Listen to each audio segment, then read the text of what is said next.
չասենք, թե ուր գնաց։ Պարոն Մկրտչյան, նախ սկզբի համար տեսնում ենք, որ երկրորդ եւ երրորդ նախագահները տևական ժամանակ է ակտիվացել են, երեք էլի Ռոբերտ Քոչարյանը ասուլիսով հանդես եկավ։ Մի շարք հայտարարություններ է արել, եթե հասցրել եք ծանոթանալ նախ ընդհանուր առմամբ ինչպես կմեկնաբանեք եւ ըստ ձեզ, ինչ միտում ունի այս ակտիվությունը եւ այս հայտարարությունները ում են ուղղված։ Իրականում ես մեծ զզվանքով եմ Ռոբերտ Քոչարյանի ասուլիսները, հարցազրույցները առհասարակ նայում։ Անկեղծ ասած չեմ հետևել ամբողջությամբ, չեմ կարող ինձ տրամադրել 2 ժամ Ռոբերտ Քոչարյանի տափակաբանությունները լսել։ Այն ինչ հասցրել եմ մամուլից թռուցիկ ծանոթանալ, հերթական անգամ գալիս ապացուցելու, որ մենք գործ ունենք քաղաքական մանկամիտ գործչի հետ, քաղաքականապես մանկամիտ գործչի հետ, ով Հայաստանի Հանրապետության փրկությունը շարունակում է Ռուսաստանի հետ տեսնել, ով միութենական պետությունը չի բացառում, ով Լուկաշենկոյի լավ ընկերն է այստեղ խաղում, ուղղակի զուտ ֆոնային մի քանի արձանագրում անենք, որտեղ է Ռոբերտ Քոչարյանը նստած, մի ինչ-որ գրասենյակում եւ անընդհատ իր այդ լրագրողները գրպանային, լրատվամիջոցները ավելի ճիշտ, լրագրողներին որպեսզի չվիրավորենք, լրատվամիջոցները գրպանային կադր էին ֆիքսում, որտեղ երևում էր Ռոբերտ Քոչարյանը պատին ամրացված Վլադիմիր Պուտինի հետ բազմաթիվ հանդիպումներից առանձին կադրեր եւ լուսանկարներ, հուսա կարծում եմ մեսիջ էր Ռուսաստանի Դաշնությանն ուղված կամ իրենց եւ իրենց տերերին հասկանալի լեզվով ասեմ, նամյոկ էր իրենց ուղված, որ Հայաստանի Հանրապետությունում Ռուսաստանի Դաշնության հովանավորյալ թիվ 1 ընդդիմությունը եւ թիվ 1 քաղաքական գործիչը կարող է լինել եւ պետք է լինի Ռոբերտ Քոչարյանը։ Սա էր այլ ենթատեքստ, այլ բան եւ իհարկե 26 թվականի ընտրություններից առաջ Քոչարյանը կրկին անգամ ակտիվացել է, կրկին անգամ փորձում է հանրությանը մոլորեցնել։ Սա է, մեծ հաշվով շատ բան չկա այդտեղ քննարկելու։ Կարելի է առանձին դետալների անդրադառնալ, ես կարծում եմ ձեր հարցերի մեջ նաև դուք ինքներդ կնշեք, որովհետև հաշվի առնելով այն հանգամանքը, որ ես նրան չեմ լսել, կարծում եմ մեջբերումներով ես կփորձեմ պատասխանել մեկնաբանել։ Պարոն Մկրտչյան, հետաքրքիր է, պարբերաբար խոսվում է այն մասին, որ փորձում են այս ուժերը եւ անհատները հաճոյանալ Ռուսաստանին, դառնալ թիվ 1 ընդդիմություն։ Ռուսաստանին հաճոյանալ այդ հովանավորչությունը Ռուսաստանի կողմից կամ նույն Վլադիմիր Պուտին ինչ է իրենց տալու, թեկուզ 2026 թվականի ընտրությունների համատեքստում, այսինքն վարկանիշ է ապահովելու կամ, չգիտեմ, հակառակը միգուցե։ Դե փող է տալու, ռուբլի է տալու, Ռուսաստանի Դաշնությունում գործող բիզնեսներին հավելյալ տանիք է տալու, որպեսզի այդ բիզնեսները խնամիների բանի հանկարծ հարվածի տակ, ուղիղ հարվածի տակ չլինեն։ Ի վերջո պատմական մի քանի դրվագ է կապում Ռուսաստանի Դաշնության հետ, բա ում հետ, եթե ոչ Ռուսաստանի, օրինակ Ռոբերտ Քոչարյանին, որ դուք բախտի բերմամբ կամ պատահմամբ, իսկ ես խիստ կասկածում եմ, միամիտ Երևանի փողոցներում քայլելիս տեսնեք, մոտեցեք եւ հարցրեք ինքը բացի Ռուսաստանի Դաշնությանը որպես հենարան դիտարկելուց, ում է որպես հենարան դիտարկում։ Էլ ում գաղափարներն է պատրաստվում է։ Դուք հավատում եք, որ Ռոբերտ Քոչարյանը կարող է Հայաստանի Հանրապետությունում, օրինակ, Եվրամիության դրոշի ներքո 2026 թվականի ընտրություններին մասնակցի կամ Հայաստանի Հանրապետության դրոշի հետ լավ դրոշի ներքո մասնակցի, շատ էլ դաշինքի անունը Հայաստան են դրել։ Դա չի նշանակում, որ այդ մարդիկ Հայաստանի Հանրապետության շահերն են սպասարկում։ Վարչապետը ինքն էր, չէ՞, ազգային ժողովում հարց ու պատասխանի ժամանակ մամուլին հղում անելով ասում, որ դուք օտարերկրագործակալներ եք, շպիոններ եք եւ շատ ճիշտ էր ասում, իրականում կա այդ հիմնավոր եւ ողջամիտ կասկածը այդպիսի եզրահանգման գալու։ Մարդ, որ առավոտից երեկո կանգնում խոսում է միութենական պետությունից, Ռուսաստանի Դաշնության հետ խորը ինտեգրացիոն ինչ-որ ձևաչափերով շփումներից եւ վերևն Աստված ներքևը Վլադիմիր Պուտին տեսնելուց, այդ մարդուց էլ ինչ եք սպասում։ Ինչի Ռոբերտ Քոչարյանը մի հատ հարց ուղեք, էլի Պուտինին ուղված քանի հատ մեղադրանք ինքը իր հարցազրույցի ընթացքում նշեց, քանի անգամ Պուտինին մեղադրեց անուղակի կերպով սուտ խոսելու մեջ։ Ինքը պատրաստ է դա ուղիղ հրապարակային ասի, թե այդ ականջները, որ աճել են, շատ հանգիստ նաեւ օտարերկրյա այդ ուժերի կողմից այդ ականջները կկտրվեն։ Առհասարակ ունի ինքը այդ միակ տղամարդու ճակերտավոր իհարկե համարձակությունը եւ ուժը դա բարձրաձայն ասելու, թե տողատակերում այդպես ասում է եւ Ռուսաստանի Դաշնությունում հույսով է, որ պետքա դրան նայեն որպես տգետ քաղաքական գործչի արտահայտություններ, որին այդքան էլ լուրջ պետք չի վերաբերվել։ Իսկ իրականում Քոչարյանի ասուլիսի մեխային, թիրախային հատվածները, եթե մենք առանձին վերցնում եւ դիտարկում ենք, տգիտության բացառիկ դրսևորում է, դեռ մի բան էլ ինքն է մարդկանց մեղադրում տգիտության մեջ։ Մարդ, ով որ երկու բառ կազմելիս 6-7 ուղղագրական սխալ է թույլ տալիս եւ այդպես էլ հայերեն չի սովորում եւ Հայաստանի Հանրապետությունում էլ հանդես է գալիս Ալբանիայի միակ փոքրամասնության ներկայացուցիչ, միակ ներկայացուցիչ այդ փոքրամասնության, շատ բան չկա Քոչարյանին ասելու։ Դա Հայաստանի Հանրապետության քաղաքացիները կասեն 2026 թվականին ընտրությունների ընթացքում կգնան եւ Քոչարյանին ուղղակի դուրս կշպրտեն Հայաստանի Հանրապետության ներքաղաքական կյանքից։ Մեղադրանքների իմաստով, պարոն Մկրտչյան, քանի որ մեղադրանքներից խոսեցիք, դա միակ մեղադրանքը չէր եւ տգիտության մեջ միայն չմեղադրեց։ Նախ նշեց, որ Նիկոլ Փաշինյանը երկրի ամենահարուստ մարդն է եւ ինքն է զբաղված կոռուպցիայով, իր ապօրինի գույքի է անվերջանալի ցանկի ֆոնին։ Հետո նաև նշեց, որ հապկից նեղանում ենք կամ մեզ նեղացած ձևով ենք պահում, այնինչ ինչու պիտի հապկը գար եւ կռվեր եւ պաշտպաներ Հայաստանին, եթե դու ինքդ չես պաշտպանում։ Եվ հետո եթե հարաբերությունները փչացնում ես հապկի գլխավոր ողնաշար պետության հետ Ռուսաստանին նկատի ունի ու նաև իշխանությունը մեղադրեց Ռուսաստանի հետ հարաբերությունները պարբերաբար փչացնելու մեջ եւ ինքը խոստացավ, որ վերադառնալով այդ ամեն ինչը կկարգավորի, հարաբերությունները կկարգավորի, Լեռնային Ղարաբաղից է պարբերաբար խոսում, ղարաբաղցիների վերադարձի իրավունքից է խոսում, գերիներից է խոսում, ասում է, որ գերիների մեջ կան մարդիկ, որ կարող են Լեռնային Ղարաբաղցիների վերադարձի իրավունքը ապահովել։ Այս ովքեր են։ Չգիտեմ ում։ Եթե նա ակնարկում է Լեռնային Ղարաբաղի նախկին նախագահներին, լուսավոր եմ իրեն։ Մի նախկին նախագահ էլ ինքն է Լեռնային Ղարաբաղի։ Բա թող միավորի։ Բա թող մի հատ առաջարկ անի։ Հող խոսալով չի, ես չեմ հասկանում, կամ Քոչարյանը Լեռնային Ղարաբաղի մասին, որ խոսում է առհասարակ առաջարկ ունի, երբևէ լսել եք առաջարկի։ Ինչ է պատկերացնում, ոնց է պատկերացնում, խոսում է հարաբերություններ փչացնելուց, սուտ է խոսում։ Հայաստանի Հանրապետության իշխանություններին մենք էլ մեղադրում ենք, որ Ռուսաստանի Դաշնության հետ շարունակում է խորը սիրախաղի մեջ մնալ։ Հայաստանի Հանրապետության իշխանությունները շարունակում են Ռուսաստանի Դաշնության հետ շփումները շատ խորը մակարդակի վրա պահել, Լավրովի այցը վկա մոտորերս, ի վերջո նաև Վլադիմիր Պուտինն է մի հատ առանձին հարցազրույց նվիրել Հայաստանի Հանրապետության վարչապետին, որ նա լավ առաջնորդ է, անդավաճան առաջնորդ է եւ այլն եւ այլն։ Հիմա հրապարակային դրամար եմ ասում Քոչարյանին, որ բռնացնեք, ինչի վրա խիստ կասկածում եմ, ինքը առհասարակ միակ տղամարդ ճակերտավոր լինելով Երևանում շատ հազվադեպ է քայլում առանց ախրանիկների։ Հարցրեք իրեն, Պուտինը սուտ է խոսում։ Ուղիղ, այո կամ ոչ։ Կամ սուտ է խոսում, կամ սուտ չի խոսում։ Դու ես սուտ խոսում։ Երկուսից մեկը։ Ցնդաբանություն է, էլի, իսկ ինչ վերաբերում է կոռուպցիային, կոռուպցիան Քոչարյանի դեմքից չի կաթում, է ծորում է ուղղակի։ Կոռուպցիայի մարմնավորում է։ Ոչ միայն կոռուպցիայի, քաղաքական սպանությունների, բռնաճնշումների, ժողովրդավարության բռնաբարման, Հայաստանի Հանրապետության դեմ ականներ եւ ռումբեր տեղադրելու, ասենք Ռոբերտ Քոչարյանը հայտարարություններ անում, դա էլ մի հայտարարության նման է, որ Հայաստանի Հանրապետությունը եւ հայերը հրահարեցին պատերազմ։ Հիմա էլ մեղադրում է մեզ, մեր հայրենիքը չպաշտպանելու մեջ, այնինչ երբ որ Ադրբեջանը սեպտեմբեր 13-յան հայտնի հարձակումն իրականացրեց Հայաստանի Հանրապետության սահմանների ուղղությամբ, 200 տղաներ են զոհվել ու այդ տղաներից ամեն մեկը առանձին վերցրած, ամեն մեկի ծնողը առանձին վերցրած, լիքը հարց ունի Ռոբերտ Քոչարյանին։ Պատրաստ է գալ այդ հարցերին պատասխանել։ Ինչքան կարելի է, էլի, Ռուսաստանի Դաշնության ականջներին հաճո հայտարարություններ անել, առանձին դեպքերում ադրբեջանամետ հայտարարություններ անել։ Հասկանում ենք, որ այս մարդու ըստ մամուլում շրջանառվող տեղեկությունների այս մարդու երաշխավորագիրը եւ բնութագիրը Հեյդար Ալիևն է տվել։ Շատ լավ հասկանում ենք, որ այս մարդը հայերենին չի տիրապետում, բայց ներողություն, այս ամեն ինչը պիտի ստանա նաև գնահատական Հայաստանի Հանրապետության ներսում հենց իրավապահ համակարգի կողմից։ Չի կարելի այսպես։ Հայաստանի Հանրապետության միջին վիճակագրական քաղաքացի, եթե այդպիսի հայտարարություն անի, իրավապահ համակարգը անմիջապես կսկսի գործել նրա դեմ։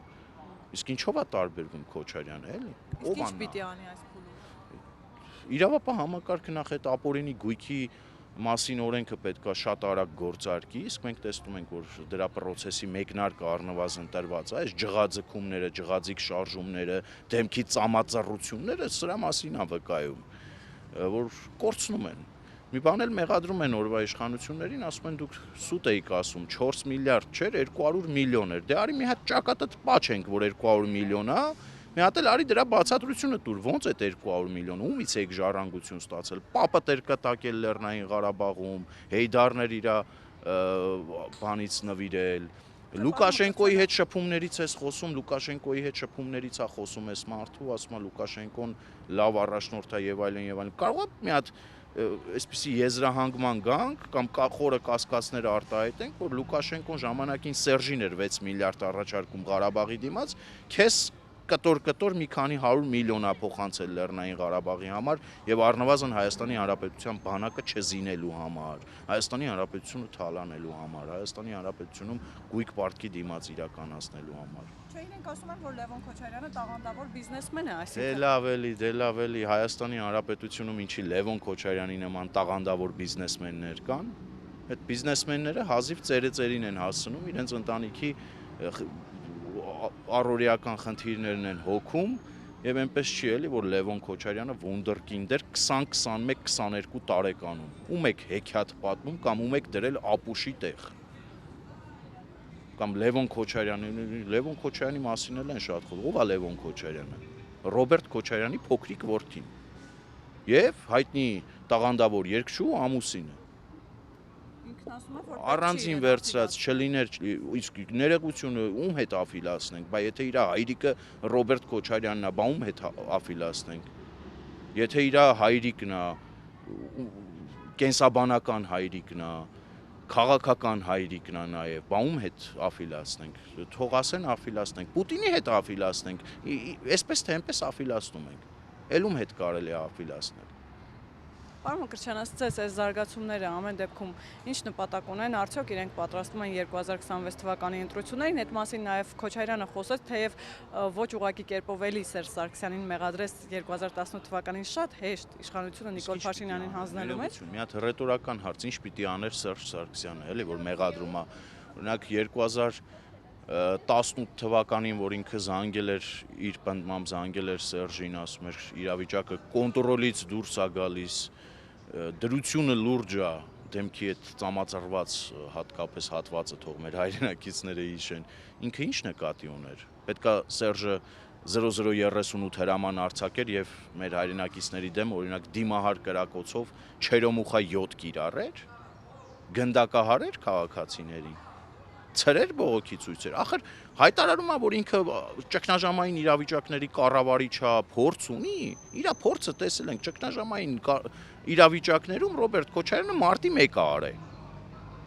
Եվ վստահաբար ձեռը չի դողա երկրորդ անգամ էլ 0038 հրաման ստորագրի, հույժ գախտնի։ Ճգնաժամային իրավիճակներ տեսել ենք Քոչարյանի կառավարման տարիներին, հոկտեմբերի 27 ա եղել, որ ասում էր Ուչեստկովի գործը շատ հեշտ կբացահայտվի։ Ճգնաժամային կառավարման տարիներ ողջ Քոչարյանի կառավարման տասնամյակն ա եղել։ Հիմա ում ա եկել, ինչի մեջ ա մեղադրում, ինչ ուժեղ տղամարդ ա խաղում, ոժդա խաղում, ինչ ա խաղում, չես հասկանում։ Ես մի բան պետք է ասեմ, որ անկախ նրանից օրվա իշխանությունը այս շրջանակի գնահատականը կտա թե չի տա, Հայաստանի Հանրապետությունում վստահաբար գալու են տղերք, իրավամբ տղեկ, այդ տղերքը հատուկ իր համար եմ ասում, որ իրան միակ տղամարդ չպատկերացնի ու չերազի, էլի չերևակայի, որ Քոչարյանին էլ, Սերժին էլ իրանց տեղը նստեցնելու են։ Ինչ են անում, պատրաստվում են 26 թվականին։ Ոնց, էդ էլ ասե Քոչարյանը եւ ապրի ինքը, շնորհակալ եմ այստեղ։ Միակ ճիշտ բանը Գյումրու սցենարով, այն ինչ որ մենք պնդում ենք, որ ընտրելու են պուպուշ դեմքերի, չերևացող դեմքերի, առանձին դեպքերում նաեւ դաշտումներ դնելու են կեղծ արևմտամետների, որպեսզի ապահովեն ընտրություններից հետո կոնսենսուս մինուս քաղաքացիական պայմանագիր իրավիճակ Գյումրու օրինակով։ Ու երբ որ ես ասում եմ, որ Սերժն ու Քոչարյանը սիամական զույգեր են ու պատմական մի քանի դրվագ իրենց կապում է, էլի մեղադրում էին, ասում էին, դե չէ, իրանց մեջ լուրջ հակասություններ կա։ Երեք Քոչարյանը ինչ էր ասում, ասում էր գաղափարական կոալիցիայի տարբերակը ինքը չի բացառում։ Ում հետ գաղափարական կոալիցիա։ ասենք արևմտամետ ուժերի հետ, առողջ քաղաքական ուժերի հետ, առողջ քաղաքական ուժերը իրեն ուզուրպատոր են հրճակել եւ գալիս են, որ իր հախից գան։ Քաղաքացիական պայմանագիրը կծկտուր, քիչ թե շատ, կիսատ պռատ իր հախից գալիս է, բայց ում հետ պիտի ինքը դաշինք կազմի։ Իհարկե Սերժ Սարգսյանի եւ Սերժ Սարգսյանի կամ հենց իր սատելիտ ուժերի։ Ու Գյումրու օրինակով այդ կոնսենսուս -1-ն են ուզում ապահովել, որ ես ասում եմ ոչ մի դեպքում սրանց ուշադրություն մի դարձրեք, սրանք խաղ են խաղում, մոլորեցնում են, բևեռացնում են, մեկը մեկի վրից ձայներ են տանում, որպեսզի խորհրդարանում այդ կոնսենսուս -1-ը ապահովեն, սրա համար եմ ասում եւ իրականում Քոչարյանը ես զարմանում եմ ոնց կարա 10 տարի Հայաստանի Հանրապետության իշխանությունը վերցնի ու այս խելքով Հայաստանի Հանրապետությունը կառավարի։ Չնայած այստեղ էլ մեծ զարմանալու բան չկա, մարդը որ մարդու ձեռքը որ չի դողացել գնացել գույք պարտքի դիմացնա ստորագրը, մարդու ձեռքը չի դողացել գնացել է Սադարակի պալատքի տակ Հեյդարի հետ մեղրին խուրդայա դարձրել, հոկտեմբերի 27-ի գործը Ուչիստկովի մակարդակի գործը համարել, թրաշված չլինելը պատճառը համարել, որ հոկտեմբերի 27-ի օրը չելնի ու հարցազրույց չտա ու այսպես շարունակ, դե գիտեք, Քոչարյանն է, ժողովուրդ ջան, նայեք, ֆիքսեք ու անցեք առաջ։ Քոչարյանը միայնակ չի, Քոչարյանը իր որդու հետ է, Քոչարյանը իր խմբակի հետ է, որը շուտով կնշմարվի քաղաքական դաշտում։ Պարոն Մկրտչյան, եւ տևական ժամանակ է որ խոսվում է վերջի տարիներին, հասկանալի չէ ընդդիմությունը ինչ օրակարգ ունի, ինչ տեսլական ունի։ Քոչարյանի այս հայտարարությունները որոշակիորեն հստակեցրեցին, թե ինչ օրակարգ եւ տեսլական ունի նույն Քոչարյանը, ընդդիմադիր ուժերը, եւ նաեւ դուք այդ սցենարը հավանական արդյոք համարում եք, որովհետեւ ինքը Քոչարյանը հավանական համարում է, որ Գյումրի սցենարը կարող է համապետական մակարդակում կրկնել եւ ինքը պատրաստ է նաեւ պատրաստակամություն վերցնել իր վրա ղեկավարման։ Դե բա պատրաստ կլինի, բա ով հարյուրավոր միլիոնավոր դոլարներ կորցնելուց լինի ու պատրաստ չլինի ամեն ինչի։ Քոչարյանը վրեժ է ուզում լուծել հայ ժողովրդից եւ այդ ճանապարհին ոչ մի բանի առաջ կանգ չի առնի։ Մի մարդու կառավարման տարիներին նորից եմ կրկնում, որ այդքան արյուն է թափվել, ամեն ինչ կարելի է իրանից սպասել։ Գյումրու օրինակով ինքը ճիշտ է ասում, որ իրենք փորձ կկատարեն Գյումրու օրինակով այդ ամեն ինչն անելու ու դուրս թողնելու Հայաստանի Հանրապետության քաղաքացիներին այս պրոցեսներից։ Ինչի համար են դա անում, ծայրագավառապետի աթոռի։ Ռոբերտ Քոչարյանը լավագույն ծայրագավառապետի պոտենցիալ թեկնածուն է, ինքն էլ հայտարարում է եւ չի էլ խորշում այդ հայտարարություններն անելիս, գալիս է միութենական պետության մաս դառնալու։ Ու գիտեք, քաղաքական մանկամիտ ինչի եմ ասում այս մարդուն, ասում է 2000-ական թվականներին ինչ չէին ստիպում մտնեի միութենական պետություն։ Առնվազն պետքա տագետ լինես, չկարդաս, չհետևես կամ միայն ORT եւ Սալավյով նայես, այս մարդը մենակ ORT ու Սալավյով է երևի նայում, որ այդպիսի հայտարարություն անես 2000-ական թվականների սկզբին Քոչարյանի կառավարման տարիներին Ռուսաստանի Դաշնությունը խոսում էր ՆԱՏՕ-ին անդամակցելու մասին, Արևմուտքի հետ խորը համագործակցության մեջ էր, չկար ուկրաինական պատերազմ, չկար արաբական գարուն, կար Հայաստանի Հանրապետության պարծենում է, նաև մեկ այլ պարծենալու բան ունի, ասում է, իմ կառավարման տարիներին Հայաստանում պատերազմ չէր, պատերազմական իրավիճակ չէր, տնտեսական զարգացում էր։ Բախտը այդքանով է բերել, Ռոբերտ Քոչարյանի բախտը այդքանով է բերել, որ Հայաստանի Հանրապետությունը հաղթել է պատերազմը, այնպես չի, որ Ադրբեջանը պետքա հենց պատերազմից 2-3 տարի հետո այդ ռևանշը իրականացներ, Ադրբեջանը դրա համար 30 տարի պատրաստվեց, զինվեց, Ադրբեջանին զինվեց Լուկաշենկոյա նմաններն ու Պուտինա նմանները զինեցին, ու ինքը դրանով պարծենում է, որ իր կառավարման ժամանակ պատերազմ չկար, տնտեսական զարգացում կար, էդ էլ ոնց կար, Քրկորյանի նման մարդիկ էին այստեղ ներդրումներ անում Լինսի հիմնադրամով, Շարլ Անձնավուրն էր այստեղ ներդրումներ անում, Սփյուռքն էր այստեղ նոր անկախ Հայաստանի Հանրապետությանը միջոցներ, դրամական միջոցներ ուղարկում, համաշխարհային տնտեսական ճգնաժամը վրա չէր հասել, այդտեղ իր բախտը բերել է ու ինքն էլ օգտվել է այդ առիթից, հայտնվել է աթոռին ու աթոռի ինձեռած հնարավորություններից օգտվել է։ Իր տղեկն են դառել մի դոլարով միլիոնատերեր, բիզնեսմեններ, իր խնամիներն են Հայաստանի Հանրապետությունից դուրս Ռուսաստանի Դաշնությունում դարձել բիզնեսմեններ եւ օլիգարխներ, Ինքնա Պուտինի հետ նեյնիմ արել, իրան հասկանալի բանով ասեմ, քիրվայություն արել Պուտինի հետ ու տենց գնացել է առաջ Հայաստանի Հանրապետության ունեցվածքն ու կապուղիներն է վաճառել, կոպեկների դիմաց տվել Ռուսաստանի Դաշնությանը։ Էդ է եղել։ Դուք պատկերացնում եք $200 միլիոն պարտքի դիմաց Ռոբերտ Քոչարյանը Հայաստանի Հանրապետության ռազմավարական նշանակության օբյեկտներ ուղղակի զիջել է Ռուսաստանին ու եկել է ասենց բան անելով ներկայանում է հանրությանը, որ տեսեք ինչ ձեռքբերում է։ Հիշեցնեմ, որ Հայաստանի Հանրապետության կառավարությունը $400 միլիոն փոխանցել է Ռուսաստանի Դաշնությանը զենք զինամթերք գնելու համար ու այդ զենք զինամթերքը մինչև այսօր չի եկել, փողն էլ հետ չի եկել։ Միակ տղամարդ տես քո կառավարման տարիներին այն որ հելել էր երեք նաև հայտարարում էր մեղադրանքներ էր հնչեցնում որ բանակը չի զինվում իսկ եթե հակառակն ասեմ եւ հորդորեմ պատասխանատու ոլորտի պատասխանատու պաշտոնյաներին ձեռնարկել միջոցներ Քոչարյանին բերման ենթարկելու գնված զենք զինամթերքի այդ պահեստներ եւ բացատրություններ պահանջելու ինքը ոնց է այդ բացատրությունը տալու երբ որ նրա վզից ուղակի բռնեն տանեն այդ գնված զենքի դիմաց կանգնացնեն ինքը դրա ախր մենք այս երկրում ապրում ենք մեր ընկերները մեր եղբայրները այս բանակում ծառայում են առանձին դեպքերում եւ ժամկետային եւ պայմանագրային մենք գիտենք չէ ինչ շարժա տեղի ունենում գիտենք չէ ինչ զենքի մեծ խմբականակ է գալիս Ինչի համար է այս հայտարարությունները այդ կարանի Ադրբեջանի նախագահը այդ կարանի Հայաստանի թշնամին այդ կարանի Ռուսաստանի Դաշնությունը խանդով պայմանավորված բայց Հայաստանի ոչ բարով երկրորդ նախագահը ինչ իրավունք ունի այսպիսի հայտարարություններ անի Պարոն Մկրտչյան, անվտանգային հարցերից խոսեցիք, այստեղ էլ կարևոր շեշտադրումներ է արել, կարևոր իր համար։ Այն նշում է, որ Հայաստանը միայնակ իր անվտանգային խնդիրները չի կարող լուծել, այդ իմաստով այստեղ կրկին սլաքներ ուղղում է դեպի Ռուսաստան, ասում է, որ եթե խոսում եք ինքնիշխանությունից, ուրեմն պիտի Եվրամիությունից առնվազն հեռու մնաք։ Եվ նաև խոսել է հայ-ադրբեջանական խաղաղության պայմանագրից, այսպես ասած շատ բացասական տրամադրվածություն ունի խաղաղության պայմանագրի վերաբերյալ։ Գիտեք, Հայաստան խմբակցությունն է պարբերաբար նշում է, որ դա արժանապատիվ խաղաղություն չի բերելու։ Արժանապատիվ բառի բացատրությունը իրանք գիտեն, արժանապատիվ բառը գիտեն իր ողջ ստուգաբանությամբ ինչա նշանակում։ Արժանապատվությունից գոնե դուք մի խոսացեք էլի ձեր ողջ կառավարման տարիները աչքի անկել նրանով, որ Պուտինը ձեզ հրավիրել է նստել խոսալու, գնացել հանվել, պարկել եք։ Ներողություն էլի։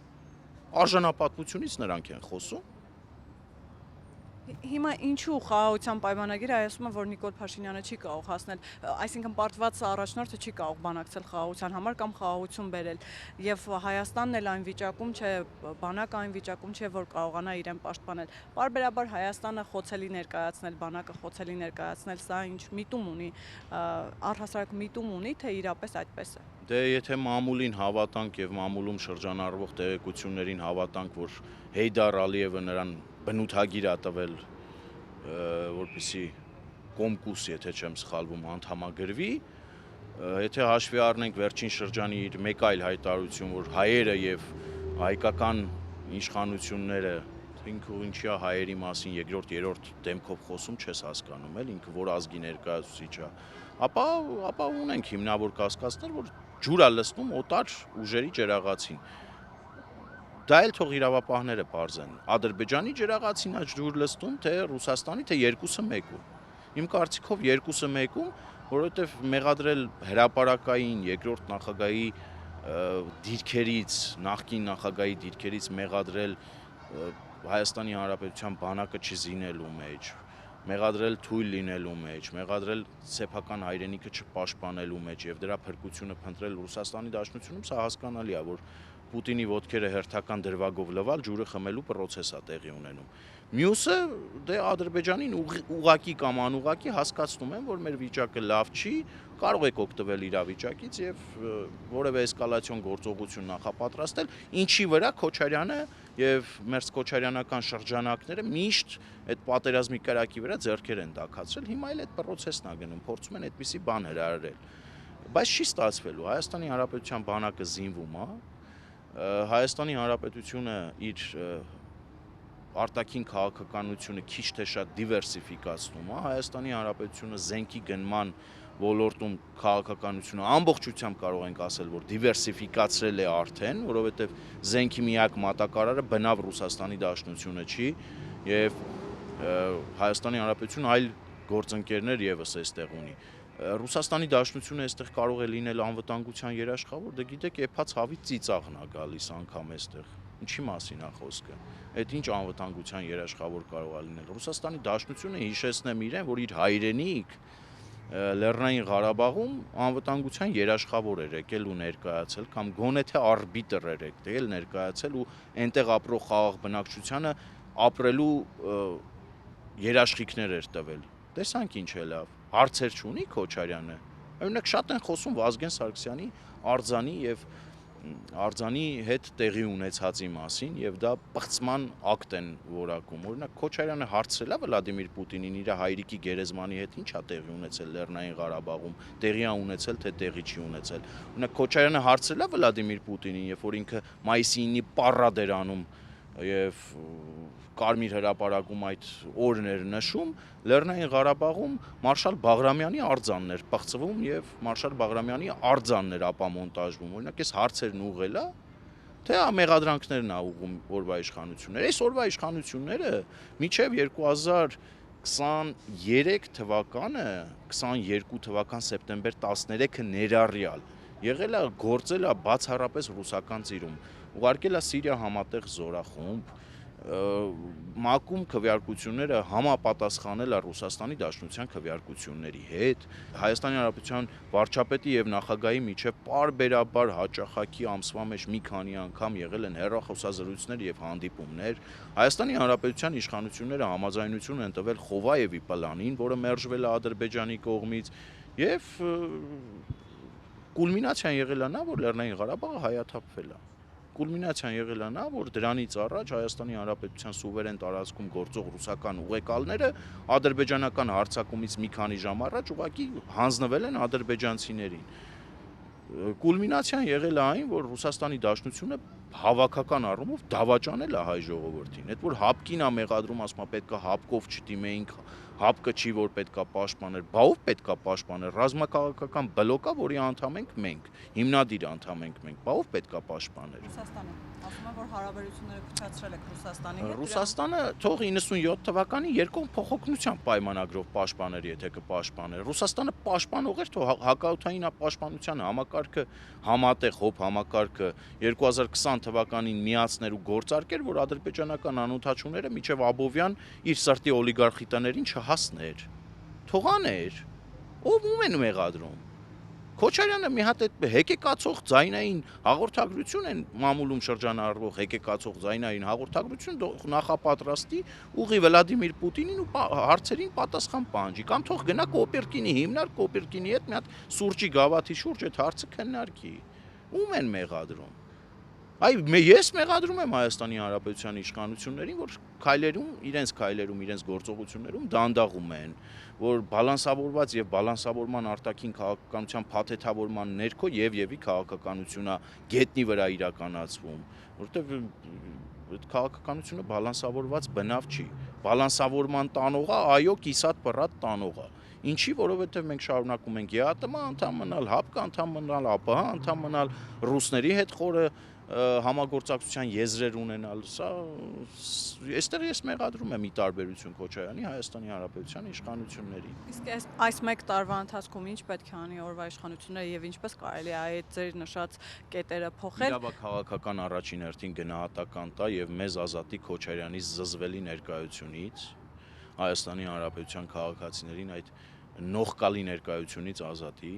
որովհետև եթե իրավապահ համակարգը գործի, վստահաբար Քոչարյանը կհայտնվի այնտեղ, որտեղ որ հայտնվել էր եւ թախտաբիցիների հետ մի երկար ժամանակ անցկացրեց։ Նրան պետք է ուղարկել իր տեղը, որքան էլ որ առողջական այդ սուր արտահայտված խնդիրները ինքը ունի,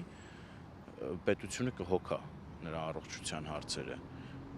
Առաջինը սա պետք է անի Հայաստանի Հանրապետության իշխանությունը։ Կանի, եթե չի անի, ձեռա տալիս էր իրավիճակը, դե գիտեք, ցավոք սրտի այնպես չի, որ այլ խաղացողներ այստեղ գերակտիվ են եւ կարող են իրական այլընտրանք ներկայացնել։ Դրա համար կան հիմնավոր պատճառներ, նախ որովհետեւ մեդիա դաշտը մեծ հաշվով մոտ 70%-ով ամբողջությամբ պարկած է Ռոբերտ Քոչարյանի եւ նրա սատելիտ ուժերի տակ, իրենք են օրակարգը թելադրում, խոսում, ինքը մի բանում էլ էր բարձենում, սա ֆենոմենալ մի բան է, էլի, ասում է Լևոն Քոչարյանը հելավ հայոյեց,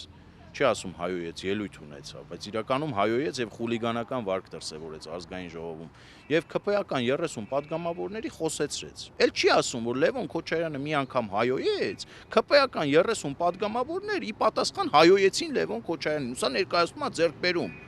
Ես չգիտեմ սա որ մշակույթով եւ ենթամշակույթով է լուրջ ընկալելի, այդ որ ենթամշակույթ կրողներն են այս մարդուն լուրջ վերաբերվում, բայց ներողություն էլի, սա լուրջ չի առնվազն։ Լուրջ չի կանանց հետևից հայոյել թաքնվել, դեռ մի բան էլ պարծենալ, որ ի պատասխան դրան 30 ԿՊ-ականներ կանգնեցին եւ հայոյեցին իրենց։ Իրականում սա նոնսենս է, չկա այսպիսի բան։ Էսա Ռոբերտ Քոչարյանը, էսա մեր ոչ բարով երկրորդ նախագահ ու այս մարդու նկատմամբ պետքա գործի արդարադատության Նիկոլ Փաշինյանական այդ մուրճը, որ 2021 թվականին Փաշինյանը թափահարում էր ու Հայաստանի Հանրապետության քաղաքացիներին ասում էր գալիս եմ Քոչարյանի մեհիդը փռելու։ Հիմա մեհիդ փռելու ժամանակն է եկել իրավական եւ քաղաքական իմաստով իհարկե, ոչ քոչարյանական մեթոդներով։ Ամփոփեմ պարոն Մկրտչյան, քանի որ 2026 թվականը սարերի հետևում չէ, բայց տեսնում ենք, որ ընդդիմադիր ուժերը ասում են, որ դա շատ երկար ժամանակ է Փաշինյանի համար իմպիչմենտի գործընթաց են նախաձեռնել, տևական ժամանակ է խոսում են այդ մասին։ Նախաձեռնել է։ Դեռ չեն նախաձեռնել, բայց process-ում է, որովհետև մինչ այդ չունեին վարչապետի տեխնացու, հիմա հայտնվել է նաև վարչապետի տեխնացու Էդմոն Մարուքյանը եւ առաջարկում է պաշտպանել իր տեխնացությունը։ Շարմազանովը մայիսի 9-ին հայտարարեց, որ Նիկոլ Փաշինյանը դեռ 1 տարի պիտի պաշտոնավարի եւ այդ ընթացքում Աստված գիտի ինչ կարող է անել։ Օրինակ ռուսական ռազմաբազան կարող է հանել։ Ինչ պիտի անենք այդ դեպքում։ Այս 1 տարվա ընթացքում արդյոք դուք այդ սցենարը հավանական համարում եք, ինչպես իրենք են ասում, ավելի վաղ իշխանափոխության հասնելու եւ արտահերտ ընտրությունների գնալու, թե ամեն դեպքում մենք 1 տարի կունենանք այս process-ները եւ նաեւ ինչ պետք է հաշվի առնել 2026 թվականին ընտրությունների գնալուց առաջ։ Այն ղժղժացող կանայք կան, այդ ղժղժացող կանանց բնորոշ վարքագիծ են դրսևորում, ինչի համար, որ իրանց մասին շատ խոսեն։ Օրինակ իմպիչմենտի գործընթաց, դա խայտարակություն է, էլի, գոնե անունը իմպիչմենտի գործընթաց մի դրեք, որ մի քիչ գոնե լուրջ վերաբերվենք դրան։ Դուք չեք կարողանում սկի ստորագրություններ հավաքեք, մտցնեք ազգային ժողովի լիագումար նիստերի օրակարգ, դուք չեք կարողանում վարչապետի տեխնացու առաջարկեք, այն մերժվածը ասում է ես չունեմ տեխնացու, այս մարդն ասում է ես եմ միակ տղամարդը, ես ճգնաժամային իրավիճակներում գիտեմ ինչ անեմ, բայց մեկայինչ չեն, դուք չեմ հասկանում, քաղաքական խեղկատակներ եք, այն մեկն էլ իրեն կլասիկ հրճակած է բան է անում, Մոսկվայի կորած անուշ աղբոր ընկերոջ հետ, խոսքը Հովիկ Աղազարյանին է, չէ, ասում էր Մոսկվայում մի հատ լավ ընկեր ունեմ, պիտի գա բան իրան պիտի լսեմ։ Գնում տեխնացություն են առաջադրում, գիտեք ինչի, որովհետև խնդիր ունեն երևալու, խնդիր ունեն լսելիության, խնդիր ունեն հանրությանը ներկայանալու։ Հանրությունը իրանց վաղուց նետել է քաղաքական աղբանոցի եւ չի պատրաստվում այդ աղբանոցից հանել, դրա վարվակայությունը իրենց հարցազրույցներն են ու այդ հարցազրույցների դիտելիությունն ու տակի մեկնաբանությունները։ Ինչ են ուզում անել, օրինակ Էդմոն Մարուքյանն ինչ է ուզում անել, 48 ժամ Հայաստանի Հանրապետության քաղաքացիների ականջները բռնաբարել, զավթել ազգային ժողովի ամբիոնը, օրենքով իհարկե այն ինչ որ վերապահված է վարչապետի տեխնացուին, խոսել, դե մենք էլ ստիպված դե իմպիչմենտի գործընթացը անունը, ստիպված պիտի ազգային ժողովի այդ նիստը նայենք ու լսենք, որքան էլ որ տհաճ լինի, որքան էլ որ զզվելի լինի։ Եվ մեկ այլ խնդիր է լուծում Էդմոն Մարուքյանը, փորձում է 2026 թվականի ընտրություններից առաջ նախընտրական դաշինքի նման ինչ որ մի բան ստեղծել, հաշվի առնելով որ Աղազարյանը ունի Մոսկվայում լավ ընկեր, եւ Էդմոն Մարուքյանն էլ վերջին շրջանում իր հրապարակային խոսքում աչքի անկնում նոյեմբերի 9-ի ջատագով լինելու մեջ, էլի Պուտինի ոտեր լվալ ջուրը խմելը կա ու կա քաղաքական իմաստով, էլի թող ուղիղ չհասկանան։ Չնայած իրանք կարող է ուղիղ ավելի պատիվ լինի իրանց համար, եթե ուղիղ հասկանան։ Հաշվի առնելով սա փորձում է process-ների մեջ ներգրավել, որքան էլ որ դժվար լինի, կլասիկ գործիքակազմ է կիրառում, կլասիկ մեթոդներ է կիրառում ու փորձում է ներկայանալ հանրությանը, սա է տեղի ունենում։ Իսկ այս պայքարը իշխանության դեմ սրբազան պայքար, բարբերաբար գիտեք, դուրս են գալիս փողոց, ասում են որ պետք լինի էլի կհանենք փողոց։ Դուրս կան, թող դուրս կան, բա հանեք, ով է ձեզ խանգարում։ Ես հիմա մարտահրավեր եմ նետում եւ կասկածում եմ, ես ինքս խիստ կասկածում եմ, որ դուք կհանեք։ Եվ այդ մեր հայերի մոտ շատ սիրված մի հատ խաղ կա։ Յուրաքանչյուր բակում հատկապես տարեցները շատ են սիրում այդ խաղը, բլոտ է կոչվում։ Բլոտի լեզվով ասած, ես ասում եմ ձեզ քուանշ չեմ հավատում։ Ապացուցեք, հանեք։ Տղա եք հանեք, քանի մարդ կարաք հանեք, ինչի համար կարաք հանեք, օրակարգ պիտի ունենաք։ Հայաստանի Հանրապետության քաղաքացիները վաղուց այլևս գլխականակ իբրև չեն դիտարկում, էլի։ Ոչխարի հոտ չի սա, որ մի հատ էլ հովիվ փետը ձեռը սառացրածա, ինքնասառեցրածա, չգիտեմ, որ այս մարդկանց հանի, քշի էստեղ, քշի այնտեղ։ Ծրագիր առաջարկեք, գուցե մարդիկ ելն են։ Ծրագիր առաջարկեք։ Դուք ծրագիր չունեք, դուք չգիտեք վաղը ինչ եք անելու, դուք չգիտեք impeachment եք ուզում, թե չեք ուզում, դուք չգիտեք տեխնացու ունեք, թե չունեք, դուք չգիտեք ձեր խմբակցությունից ով կքվեարկի, ով չի քվեարկի։ Դուք ոչ մի բանի վրա վստահ չեք, դուք ոչ մի ծրագիր չունեք, դուք ոչ մի տեսլական չունեք, դուք 5 տարի շարունակ, 4 տարի շարունակ գոռում եք մենակ հողատու դավաճան, չգիտեմ, կապիտուլյանտ, նոյեմբերի 9-ի թուղթը կապիտուլյացիոն փաստաթուղթ էին որակում, հիմա չգիտեմ, մուրում եմ, որ նոյեմբերի 9-ի փաստաթուղթը բերվի հանրային քննարկումների տիրույթ եւ Հայաստանի Հանրապետության իշխանությունը հետամուտ լինի նոյեմբերի 9-ի փաստաթղթի 9-րդ կետի կատարմանը։ Դուք օտարերկրյա շպիոն չեք, բա ինչ եք էսքանից հետո, էլի։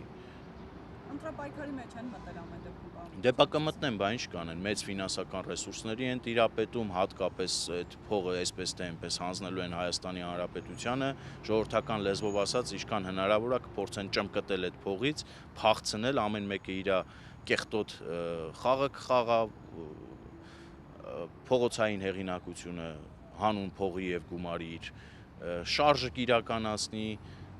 իրանց շրջապատը այդ գումարները կփորձի լվանալ, կփորձեն գողոնը փրկել, բա պիտի մտնեն պայքարի մեջ։ Այստեղ պետք է հանրության աչքերը բացել եւ ասել, որ պայքարի մեջ, եթե Քոչարյանն ուզում է, Քոչարյանը ինքնասիրահարված նարցիս լինելով ուզում է իր դեմքով մասնակցի ու ինչ որ առումով հեշտացնում է process-ը Քոչարյանին հավաքական առումով պատմության աղբանոցը նետելու,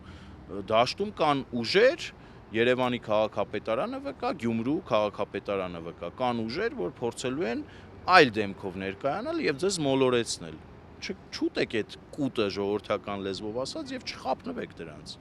Որ Գյումրու օրինակով Հայաստանի Հանրապետությունը մեկ գիշերվա մեջ, ոնց որ Սերժը տարավ Մաքսային միություն, սրանք էլ չտանեն միութենական պետություն ու պարզվի, որ ընտրությունների հաջորդ օրը մենք ոչ թե ընտրել ենք ազգային ժողով եւ ազգային ժողովը պետք է ընտրի վարչապետ, այլ ընտրել ենք մի այդպիսի մարմին անհասկանալի, որը պիտի ընտրի ծայրագավառապետ։